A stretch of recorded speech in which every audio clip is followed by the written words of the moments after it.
नमस्कार बच्चों, Benzene Chemistry by Vinod Vats YouTube channel में आपका एक बार फिर स्वागत है। हमारा जो नेक्स्ट टॉपिक है मोलेकुलरिटी ऑफ द रिएक्शन।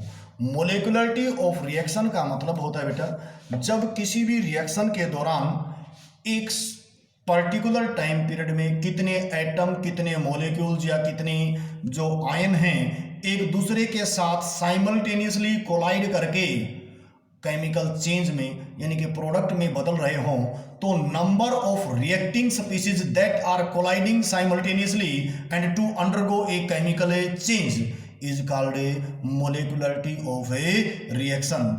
जब भी रिएक्शन होती है तो एक पर्टिकुलर टाइम में एक साथ कितने एटम या कितने मोलेक्यूल्स या कितने आयंस एक दूसरे से टकरा करके कोलाइड करके प्रोडक्ट में चेंज हो रहे हैं, वो number of atoms, molecules, ions या जो भी स्पीसीज हैं उनका जो नाम है हमने क्या रख दिया, molecularity of a reaction. It is the number of reacting species which collide simultaneously to bring about a chemical reaction। और मोलेकुलरिटी ऑफ रिएक्शन को कैलकुलेट करने के लिए it is calculated just by adding the stoichiometric coefficient in a balanced chemical equation और generally elementary reaction. यहाँ पे मैं आपको बताना चाहूँगा दो टाइप की रिएक्शन होती हैं, एलिमेंट्री रिएक्शन और दूसरी जो है complex reaction. Elementary reactions are those reactions which completed in single step, जो एक स्टेप में एकदम से कंप्लीट हो जाएं उनको बोलते हैं एलिमेंट्री रिएक्शन। जैसे हम एक ऐड देखते हैं, एलिमेंट्री रिएक्शन को हम सेपराइट रिएक्शन बोलते हैं। सेपराइट बोले तो सीधी बात, नो बकवास। तो यहाँ पे एलिमेंट्री रिएक्शन भी एक ही स्टेप में एकदम से सीधी हो जाएं, सिंगल स्टेप में, उनका नाम रख दिया एलिमेंट्री रिएक्शन। तो एलिमेंट्री रिएक्शन के अंदर जो स्टिचोमेट्रिक कोफिशिएंट है उनका जोड़ क्या कहलाता है, molecularity of a reaction. Complex reaction के लिए मोलेकुलरिटी जो है अलग अलग स्टेप की अलग अलग होती है। जैसे हमने H2O2 की डिकम्पोजिशन करवा दी H2O और ऑक्सीजन के अंदर, तो यहाँ पे स्टिचोमेट्रिक कोफिशिएंट H2O2 का कितना बेटा, 1, इसलिए ये रिएक्शन क्या होगी, यूनिमोलेकुलर रिएक्शन। तो जितनी भी all the decomposition reactions in which single species undergo decomposition, that is the unimolecular reaction। अब मान लीजिए भाई, जो दूसरा एग्जांपल हम बात करें, 2HI upon decomposition give rise to H2 plus I2। यहाँ पे स्टिचोमेट्रिक कोफिशिएंट कितना बेटा, 2, और ये एलिमेंट्री रिएक्शन है तो ये क्या आ जाएगी, बाई मोलेकुलर रिएक्शन। यहाँ पे तीसरा एग्जांपल हम 2NO plus O2 that will give rise to NO2। तो यहाँ पे स्टिचोमेट्रिक कोफिशिएंट 2 ये हैं और 1 ऑक्सीजन का हो गया, टोटल कितने हो गए, 3।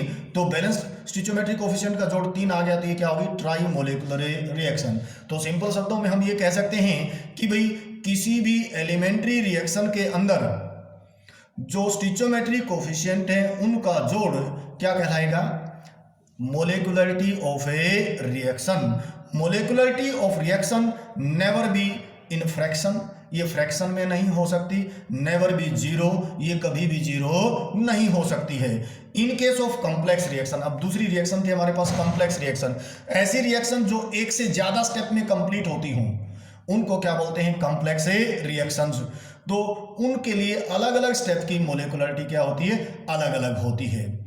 अब हमारे पास जो है बहुत ही इंपॉर्टेंट टॉपिक है, ये 3 नंबर में बहुत बार आया हुआ है, ये 100 स्टार क्वेश्चन है।